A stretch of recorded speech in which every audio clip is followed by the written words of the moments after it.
ये इतने बड़े टाइकून हैं कि आज हीरो मोटोकॉर्प हर 6 सेकंड में एक बाइक बनाती भी है और एक बाइक बेचती भी है। यानी कि हर 6 सेकंड में बाइक बेच रहे हैं ये लोग। हीरो स्प्लेंडर, आपको याद है हीरो मोटोकॉर्प की, हीरो होंडा की जो स्प्लेंडर थी वो दुनिया की सबसे ज़्यादा बिकने वाली बाइक थी। आज इनका सबसे बड़ा डिस्ट्रीब्यूशन नेटवर्क है, बजाज से भी काफ़ी आगे निकल चुके हैं। 6000 डीलरशिप है इनकी।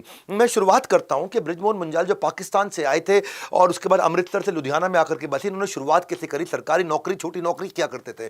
तो पहली स्ट्रैटेजी ले लेते हैं। जब आप शुरुआत करते हैं तो innovative imitation versus original innovation. शुरुआत में ओरिजिनल इनोवेशन नहीं भी होता, कोई बात नहीं, जिसने इनोवेशन किया है उसका इमिटेशन कर सकते हैं। बृजमोहन मुंजाल एक कंपनी में क्लर्क हुआ करते थे और उस समय फैक्ट्री में एक बार इनसे कुछ गलती हो गई तो इनको बेसिकली एक सजा दे दी गई कि तुम साइकिलों की मेंटेनेंस करो, जितने वर्कर हैं उन 100 से ज़्यादा साइकिल उनको साफ करो। उनको पनिशमेंट पोस्टिंग ऐसी दी गई कि उसको रिपेयर देखो, टोटल केयर देखो। इससे ये साइकिल को समझने लगे और एक बार अपनी बॉस की साइकिल को रिपेयर कराने गए तो वहां देखा कि मैकेनिक के पास जाते हैं, इनको पार्ट ही नहीं मिलते। पार्ट क्यों नहीं मिलते? वर्ल्ड वॉर 2 के बाद उस समय भारत में जो जापान से साइकिल के स्पेयर पार्ट आते थे वो नहीं आ रहे थे। तो ब्रिज ने सोचा, पता लगाया, सब जगह खूब पता किया, तो एक रामगढ़िया मिस्त्री मिला इनको।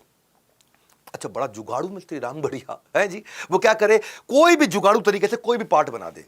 अब बॉस के लिए पार्ट बनाना, साइकिल रिपेयर करनी, तो पहुंच गए उसके पास। देखा जाके अलॉय और स्टील पिघला करके खांचा सांचा बना के फटाफट से जो है कोई भी पार्ट बना दे। इसने पूछा, भाई तू साइकिल का कोई भी पार्ट बना सकता है क्या? उसने बोला, फोटो दिखा दो, मैं कॉपी बना दूंगा, कुछ भी दे दो, मैं उसको पिघला करके सेट करके फिर बना दो। ब्रिज ने सोचा, यार बाजार में माल मिल नहीं रहा और मेरे को तो रेडीमेड आदि मिल गया है जो माल बना देगा। उसने देखा यार गैप है बाजार में। नौकरी के साथ साथ जापान से उसने अपने कॉन्टैक्ट के थ्रू जो है ना कोई ब्रोशर मंगा लिए, क्या क्या डिजाइन होते हैं साइकिल के स्पेयर पार्ट के, और इंपोर्टेड पार्ट बड़ा महंगा पड़ता है, लोकल मार्केट में बना देता हूं। तो क्या करूंगा, ब्रोशर में देखा ये ओरिजिनल इनोवेशन है, मैं क्या करूंगा, इनोवेटिव इमिटेशन कर दूंगा, उसको कॉपी मार दूंगा। तो कॉपी मार के उससे बनवाने लग गए। वो जो जुगाड़ू था मिस्त्री, जुगाड़ू मिस्त्री से बनवाना शुरू कर दिया। अब इनका नाम होने लग गया कि भाई स्पेयर पार्ट बृजमोहन मुंजाल दे देंगे। तो इनको 2500 रुपए का ऑर्डर मिल गया अचानक। अब 2500 रुपये उस समय बहुत थे उनके लिए। उस समय इनकी तनख्वाह थी 25 रुपया। इनकी तनख्वाह से 100 गुना ज्यादा, 25 रुपये महीना, 100 गुना ज्यादा बड़ा ऑर्डर मिल गया। कहे छोड़ो नौकरी।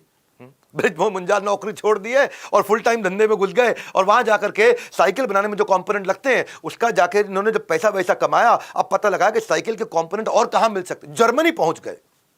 जर्मनी जाकर के सारे बेस्ट कंपोनेंट पता लगाए, उनको रेप्लिकेट करने के लिए वापस अमृतसर आ गए।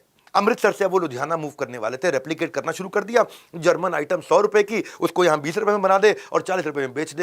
एक के बाद एक कमाई करते गए। कॉपी मारे, जर्मन की कॉपी मारे, जापानीज की कॉपी मारे। बोले मैं इनोवेशन नहीं कर सकता, इमिटेशन कर सकता हूं। और वो इमिटेशन से शुरुआत होती है। पूरा इनोवेशन करने के बाद शुरुआत नहीं होती। जो सबसे आगे है उसकी छोटी कॉपी मार के छोटा छोटा शुरू करो।